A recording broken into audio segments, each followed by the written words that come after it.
Good morning, everybody. Namaste, Sat Shri Akal. Today's video is focused on students जिनकी पढ़ाई में बहुत gap है और वो पढ़ाई के बाद या तो काम कर रहे हैं या मैरिज हो गई है या चाइल्ड बर्थ की वजह से आगे स्टडी नहीं कर पाए हैं या फिर कुछ गैप के बाद अब काम कर रहे हैं और फ्यूचर फर्दर कनाडा में पढ़ाई करने जाना चाहते हैं। तो कहीं भी गैप के बारे में कोई क्वेश्चनिंग नहीं आती है। क्या कहीं भी ये नहीं लिखा होता कि 10 साल का गैप है तो आप आगे अपनी पढ़ाई कंटिन्यू नहीं कर सकते हैं। रिगार्डिंग दो students who have gaps and they want to apply to Canada for a student permit. So anybody having a gap between 1 to 10 years after their highest qualification in India is eligible to apply for a student permit to Canada. In fact, it is a good thing कि अगर आप graduate हैं, फिर आप married भी हैं, you went on with your family life, you went on with your work life, and now you have found time to complete your higher studies. So Canada welcomes such students, and there is a high chance that if you have submitted your documents in the right manner, your statement of purpose in the right manner, and you have submitted a job duties letter for your work experience in your previous companies, you will have a higher success rate on your visa application.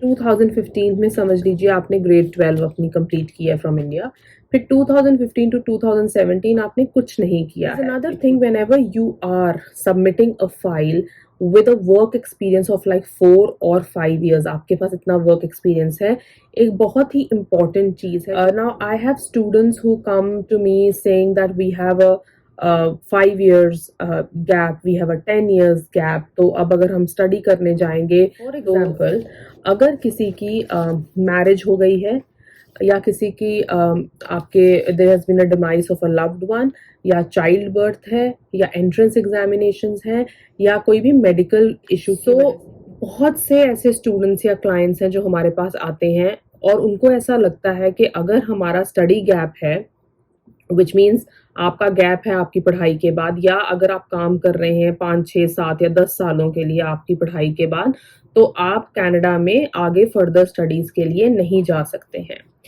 ये understanding correct नहीं है। Reason being कि Canada एक ऐसी country है जहाँ पर बहुत ही हाईली एक्सेप्टेबल है अगर आपके पास प्रायर वर्क एक्सपीरियंस हो अपनी होम कंट्री से या हमारे केस में इन इंडिया से। किस तरह से ये वर्क एक्सपीरियंस आपको हेल्प करता है? फर्स्ट, अगर आपके पास वर्क एक्सपीरियंस है तो जब भी आप कनाडा में अगर पीआर के लिए अप्लाई करेंगे अपनी स्टडीज़ के बाद, तो आपको पॉइंट्स मिलेंगे अपने पुराने वर्क एक्सपीरियंस के लिए जो आपने अपनी होम कंट्री से ऑब्टेन किया है। सेकेंडली, अगर आपके वर्क एक्सपीरियंस अच्छा है और रेलेवेंट टू योर कोर्स है, तो आपकी जॉब या एम्प्लॉयमेंट अपॉर्चुनिटीज ऑटोमेटिकली इंक्रीज हो जाती है।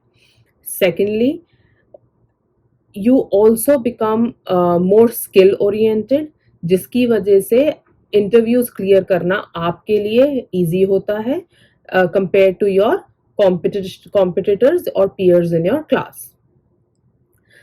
सो अगर आपका वर्क एक्सपीरियंस इंडिया से है, तो चाहे वो 2 साल का है, 5 साल का है, 10 साल का या 15 साल का भी है, तो डेफिनेटली आप स्टडी परमिट के लिए कनाडा में एलिजिबल है।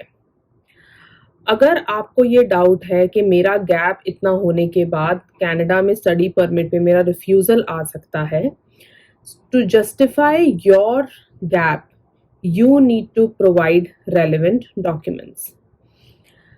कोई भी country, it's not just about Canada, आज की डेट में कोई भी डेवलप्ड अच्छी कंट्री जो बहुत वर्ल्ड क्लास एजुकेशन पे फोकस करती है, लाइक यूके और ऑस्ट्रेलिया और कनाडा, यूएस, कहीं भी अगर आप ये दिखाएंगे कि आपने पढ़ाई के बाद कुछ नहीं किया है और 6 या 7 साल के लिए आप फ्री थे और आप सडनली अब दोबारा से पढ़ाई करना चाहते हैं, so that is not a genuine explanation.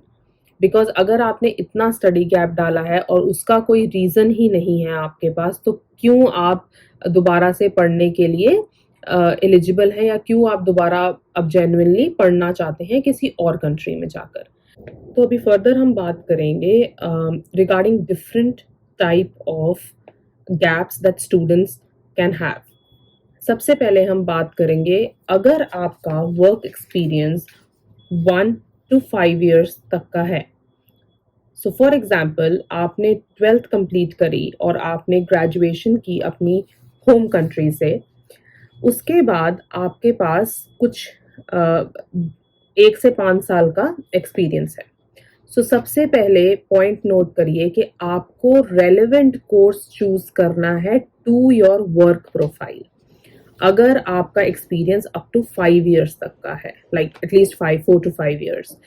कई बार होता है कि हमने बैचलर्स इन इंजीनियरिंग की हुई है और उसके बाद हम MBA भी कर चुके हैं इंडिया से, और उसके बाद हमने वर्क एक्सपीरियंस हमारा है लॉजिस्टिक्स में, या फिर हमने ग्रेजुएशन की है बीटेक में, हमारा work experience supply chain, logistics या क्वालिटी एश्योरेंस में है या क्वालिटी इंजीनियरिंग में है।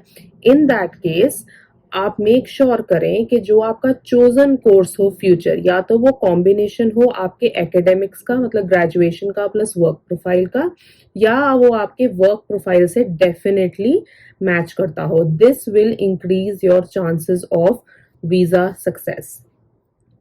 Now, there is another thing. Whenever you are submitting a file with a work experience of like 4 or 5 years, आपके पास इतना वर्क एक्सपीरियंस है, एक बहुत ही इम्पॉर्टेंट चीज़ है जो कि स्टूडेंट्स मिस कर देते हैं अपनी फाइल में, वो है your experience letter with job duties. आपका जो आप अपॉइंटमेंट लेटर भी सबमिट कर देते हैं, सैलरी स्लिप्स भी सबमिट करें, चाहे कैश में सैलरी है या आपके अकाउंट में सैलरी है, और आप एक एक्सपीरियंस लेटर भी सबमिट कर देते हैं जिसमें आप लिख देते हैं that I was working in this organisation from this date to this date at the position of से अ मार्केटिंग मैनेजर। लेकिन बहुत से स्टूडेंट्स जो मिस करते हैं वो ये है कि वो अपनी जॉब ड्यूटीज के बारे में कुछ मेंशन ही नहीं करते हैं। सो अंडरस्टैंड कि जो वीजा ऑफिसर आपकी फाइल देख रहा है, अगर उसको यही नहीं दिख रहा है कि आपकी जॉब ड्यूटीज क्या थी आपकी प्रायर कंपनी में, जिसके बेसिस पे आपने अपना कोर्स चूज किया है कनाडा में, तो आपके वीजा चांसेस वो रिड्यूस हो जाएंगे, बिकॉज आपकी जॉब ड्यूटीज की कोई डिस्क्रिप्शन नहीं दी गई है आपकी फाइल के अंदर। कनाडा एक ऐसी कंट्री है जहां पर स्टूडेंट परमिट फाइल्स पे बहुत से डॉक्यूमेंट्स यूज किए जाते हैं, लगाए जाते हैं।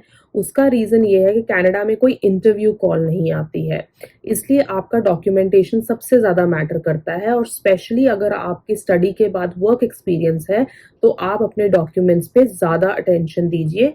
और अगर वर्क एक्सपीरियंस आपका 4 years 5 years to 10 years या इससे भी ज़्यादा है, so please focus on your job duties letter. Job duties letter में वो सब जॉब ड्यूटीज आती हैं जो आपने अपनी प्रायर कंपनी में की होती हैं, या जो आपका वहां पर वर्क रिस्पॉन्सिबिलिटीज थी। कोशिश करिए कि ये जो जॉब ड्यूटीज है वो कनाडा के नेशनल ऑक्यूपेशन क्लासिफिकेशन, एक नॉक कोड होता है, उसमें किसी ना किसी नॉक कोड से मैच करती हो, ताकि फ्यूचर में भी ये लेटर आपके काम आ सके जब आप PR अप्लाई करें। और अगर मैच नहीं भी करती है तो क्लोजली रिलेटेड हो to your the course that you are choosing. आप क्या कर सकते हैं, एक अच्छी जॉब ड्यूटीज लेटर बनाने के लिए आप अपने कॉलेज की वेबसाइट पे जाइए, जो आपने कॉलेज में कोर्स चूज किया है, वहां पर आप एडमिशन रिक्वायरमेंट्स, कोर्स डिस्क्रिप्शन और एम्प्लॉयमेंट अपॉर्चुनिटीज देखिए।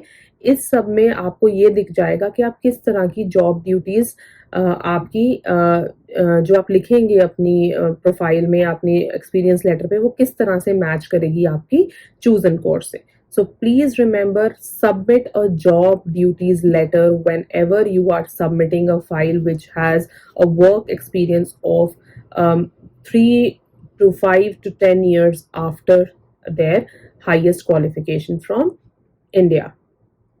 Now let's talk about another important point.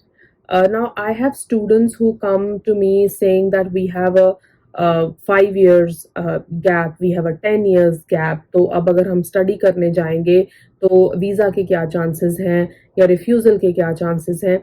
देखिए, कोई भी कंसल्टेंट आज की डेट में या कभी भी आपको ये नहीं बता सकता है कि क्या आपका 100% वीज़ा सक्सेस है या क्या आपका 50% वीज़ा सक्सेस रेट है। अगर कोई कंसल्टेंट आपको ये बोलता है तो वो सिर्फ आउट ऑफ एक्सपीरियंस बोल रहा है, but it is not in the hands of a consultant to give you an outcome on your application. Consultants' work is only to help you with a strong visa application process or a strong visa file. So if you have an experience of 5 years or 10 years, so आपका कोई बहुत ही important motive होगा कि इस वक्त आप study करने के लिए कनाडा में जाना चाहते हैं। तो ये जो सच काइंड ऑफ प्रोफाइल्स हैं जहाँ पर एक्सपीरियंस अप टू 10 years जाता है, वहाँ पर आपका फाइल की स्टेटमेंट ऑफ पर्पस और आपकी experience documentation and relevance of course profile और ज़्यादा इम्पॉर्टेंट हो जाता है। तो फॉर एग्जांपल आपने इंडिया में 12th के बाद कुछ तो डिप्लोमा कंप्लीट किया है, से इन कंप्यूटर साइंस, या आपने 12th के बाद बीटेक करी है in India in computer science या बीसीए करी है। अब आपके पास 7 to 8 years का गैप है और आप कंटिन्यूअसली काम कर रहे हैं और अपने डॉक्यूमेंट्स आप प्रोवाइड कर सकते हैं। तो कोशिश करिए कि जो सब्जेक्ट्स आप ऑलरेडी इंडिया में पढ़ चुके हैं, लाइक बीटेक में आपने बहुत सारे सब्जेक्ट्स पढ़े हैं related to computer science, networking, telecommunication, electronics, आप कोई ना कोई स्पेशलाइजेशन चूज करिए अपने फ्यूचर कोर्स के लिए। फॉर एग्जांपल आपने सॉफ्टवेयर डेवलपमेंट में बहुत पढ़ाई करी है, या आपने internet applications and web development में बहुत पढ़ाई करी है, तो फ्यूचर में अगर आप पढ़ना जाना चाहेंगे तो सिमिलर कोर्सेज पिकअप करने का कोई यूज नहीं है। रादर आपको जस्टिफाई करना है टू वीजा ऑफिसर को कि मैं इसी इंडस्ट्री में एक स्पेशलाइजेशन चूज कर रहा हूँ। सो फॉर एग्जांपल मैं इसी इंडस्ट्री में कंप्यूटर नेटवर्किंग का कोर्स चूज कर रहा हूँ, या मैं इसी इंडस्ट्रीज में डेटा एनालिटिक्स का कोर्स चूज कर रहा हूँ, एंड इसकी ये एम्प्लॉयमेंट अपॉर्चुनिटीज हैं। अगर मैं ये कोर्स बाहर कंप्लीट करके वापस अपनी कंट्री में आऊंगा तो मुझे इस टाइप की जॉब मिलेगी। So I am repeating it for you, in case you have completed a course in say computer science, आपने कंप्यूटर साइंस में या इलेक्ट्रॉनिक्स में ऑलरेडी एक 3 year या 4 year की डिप्लोमा या डिग्री होम कंट्री से ऑब्टेन की है और आपका रेलेवेंट एक्सपीरियंस भी इसी डोमेन में है, या आईटी की या कंप्यूटर साइंस की किसी फील्ड में है, तो जब भी आप अगला कोर्स चूज करें आप वो कोर्स चूज करें जो कि आपके प्रेजेंट प्रोफाइल को स्ट्रेंथन करे। आपका प्रेजेंट प्रोफाइल तभी स्ट्रेंथन होगा अगर आप ऐसा कोर्स चूज करेंगे जिसमें आपकी स्किल्स एनहांस हो।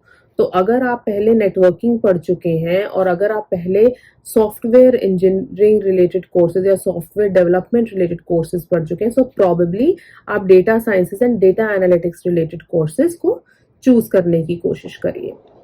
Also you may look at choosing something like artificial intelligence, क्योंकि ये आपकी स्किल्स को बढ़ाएगा और ये आपकी जॉब अपॉर्चुनिटीज या एम्प्लॉयमेंट अपॉर्चुनिटीज को भी इंक्रीज करेगा। ऐसा ही एक बहुत ही इंटरेस्टिंग कोर्स आजकल जो कनाडा में ऑफर हो रहा है वो है machine learning analyst, and this course also is chosen by many computer science graduates from India. So this was just to give you an example कि अगर आपका गैप ज्यादा है तो किस तरह आप अपने चोजन कोर्स को जस्टिफाई कर सकते हैं।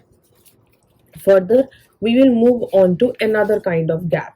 For example, अगर किसी की मैरिज हो गई है या किसी की आपके there has been a demise of a loved one, या चाइल्ड बर्थ है या एंट्रेंस एग्जामिनेशंस हैं या कोई भी मेडिकल इशू की वजह से आप अपना स्टडीज में गैप है और अपनी स्टडीज कुछ टाइम के लिए कंटिन्यू नहीं कर पाए थे और अब आप दोबारा कंटिन्यू कर रहे हैं, in such a case please provide relevant documents.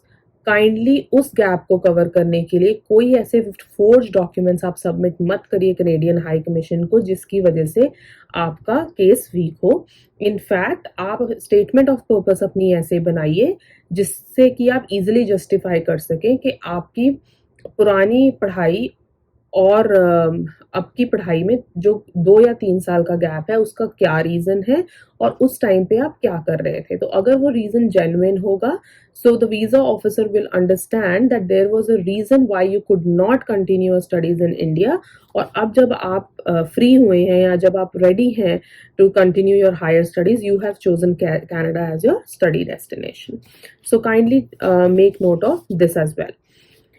Now there is another category of students. Let's take an example. जैसे कि 2015 में समझ लीजिए आपने ग्रेड 12 अपनी कंप्लीट की है फ्रॉम इंडिया, फिर 2015 टू 2017 आपने कुछ नहीं किया है. It could be medical reason, it could be entrance examinations, या आप अपने फैमिली की बिजनेस में हेल्प कर रहे थे, या आप कुछ टाइम ब्रेक लेना चाहते थे. एंड देन अगेन से इन 2017 आपने फिर से अपनी पढ़ाई स्टार्ट कर दी इंडिया में, और अभी तक आप कंटिन्यू पढ़ाई या काम कर रहे हैं. सो यूजुअली जब क्लाइंट्स हमारे पास आते हैं उनका फर्स्ट क्वेश्चन होता है कि we have a gap between 2015 से 2017, तो हम इस गैप का क्या करें. सो अगेन आप इस गैप का कुछ नहीं करेंगे क्योंकि वो जेन्युइनली आपके केस में गैप है, तो उस गैप को हम स्टेटमेंट ऑफ पर्पस में जस्टिफाई करेंगे. इनफैक्ट आपका जो चोजन कोर्स होगा फ्यूचर, वो आपकी रीसेंट स्टडीज और रीसेंट वर्क एक्सपीरियंस पे होगा. तो आपने वो 2015 से 2017 के गैप में कुछ नहीं करना है, आपने कोई फोर्ज डॉक्यूमेंट सबमिट नहीं करने हैं. इसका भी बहुत स्ट्रॉन्ग रीजन है. कनाडा में अगर एक बारी कुछ डॉक्यूमेंट आपने सबमिट कर दिया तो वो हमेशा कनाडा की रिकॉर्ड में रहेगा. तो फॉर एग्जांपल किसी स्टूडेंट का रिफ्यूज़ल आ जाता है और अगली बारी वो फिर से फाइल लगाना चाहता है, तो कोई आपने ऐसा डॉक्यूमेंट प्रोड्यूस कर दिया जिसकी वेरिफिकेशन में डिफिकल्टी है, तो फ्यूचर में आपका केस हमेशा के लिए स्पॉइल हो सकता है. So please refrain from submitting any kind of forge documents. अगर आपका गैप है between your previous study in India and your present study in India, तो वो गैप जस्टिफाइबल होता है. बहुत से स्टूडेंट्स गैप लेते हैं ड्यू टू वेरियस रीजंस, और इसको कनाडा कोई भी नेगेटिव मार्किंग नहीं देता है या ये आपके वीजा सक्सेस रेट को इम्पैक्ट नहीं करता है. So if you have a gap say of 2 years or 3 years with in India, कई बार स्टूडेंट्स का 10th और 12th के बीच में भी गैप होता है, ग्रेड 10th और 12th के, इट्स एब्सोल्युटली फाइन. बिकॉज जब भी हम फाइल लगाते हैं किसी स्टूडेंट की, the main there are various tabs that you have to fill. GIC, tuition fee receipt, LOA,